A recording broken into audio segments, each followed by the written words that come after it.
Everyone thinks rap legend Snoop Dogg is a great guy. Snoop is the funny guy. He wouldn't hurt a fly. But is it all an illusion? I was at the forefront of the most violent record label in the world. After 25 years, Jada is finally confronting Snoop about Tupac's tragic death. I was like, not Snoop.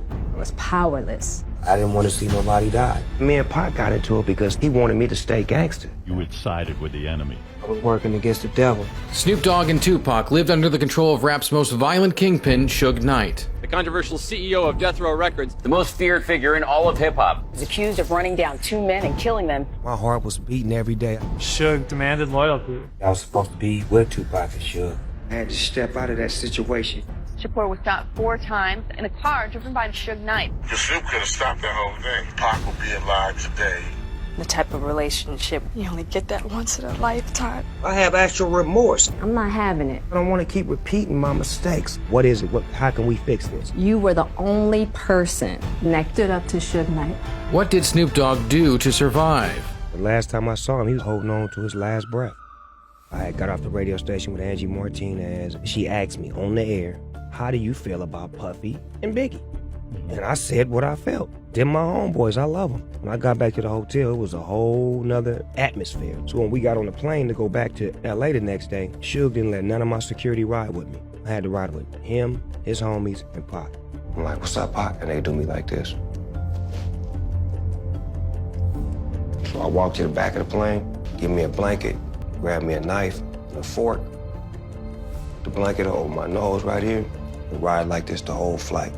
Snoop was desperate to feel safe, but he'd been trapped in a life of violence and fear for years. At 12 years old, you join a gang. If you're a young black guy growing up at that time, drugs and gangs were as much a part of your life as stoplights and street signs.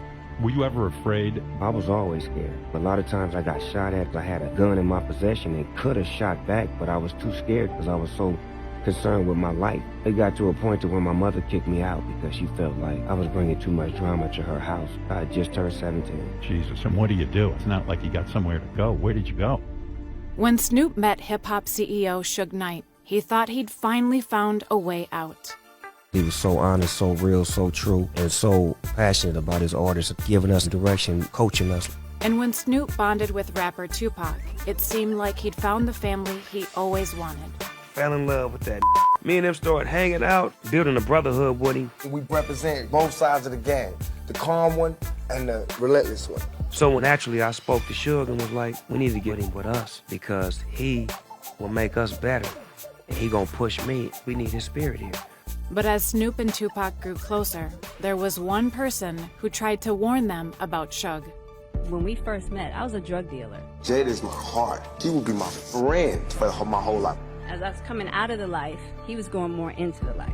I really felt like I was powerless. Suge was not someone to be toyed with. He ruled by fear and intimidation. There were stories of people being pistol whipped, being roughed up, people being slapped around. This is like some Godfather type stuff. With Suge and Tupac on his side, Snoop thought he was untouchable until the violence caught up with him.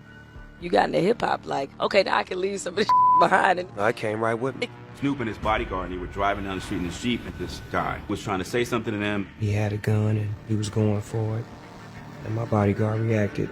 Snoop's bodyguard shot and killed Philip Waldemarian. Now Snoop had to make a choice about the kind of person he really wanted to be. I was traumatic and didn't know what to do. I want to go turn myself in and let them know what happened.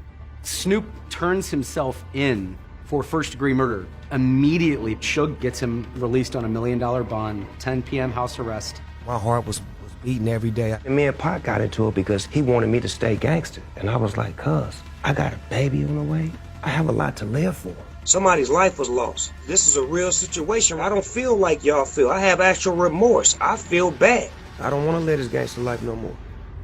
We, the jury in the above entitled action, find the defendant not guilty of the crime of murder in the first degree. Tupac and Suge wanted him to stay loyal, but Snoop was desperate for peace. There was a lot of tension between East Coast and West Coast rappers. Pac was adamant about the beef that he had between Biggie and him. It was serious. There's no dream of making an album with Biggie and Puffy. And then in the middle of all that, you and I have this big interview. He said, so how do you feel about Puffy and Biggie? I said, I'm cool with them. I want to do some music with them. I want to work with him. Tupac took it as if I wasn't down with him no more. Death Row looked at me as like a traitor. You had sided with the enemy. Snoop had no idea that the tense plane ride home would be the last time he'd see Tupac alive.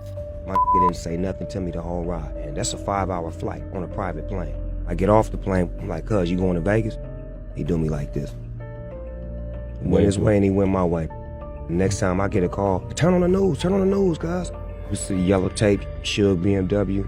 Tupac Shakur was shot 4 times in a drive-by shooting. He's in very critical condition and he's requiring intensive care.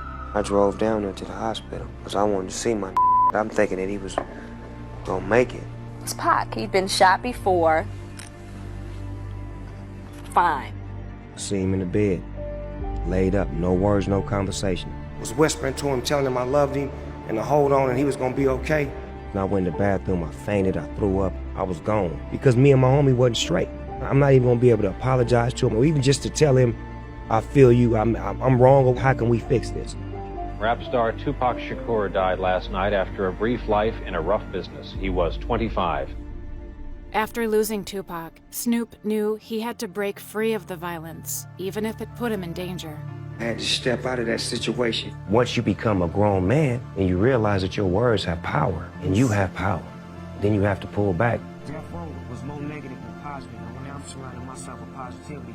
And as Snoop took a stand against Suge, he had no idea that someone else from his past was watching. You and I have been around for a long time, and along the way I've had a bit of a complicated relationship with you during those very complicated times. You were the only person that came out and stood up to Suge Knight and spoke out. I become the peacekeeper. The fact that you were like, I'm not having it, you don't even know what that did for me. And we started building bridges. By choosing love over fear, Snoop honored Tupac's legacy and built the belonging he'd always wanted. Pac was taught how to love at a very early age.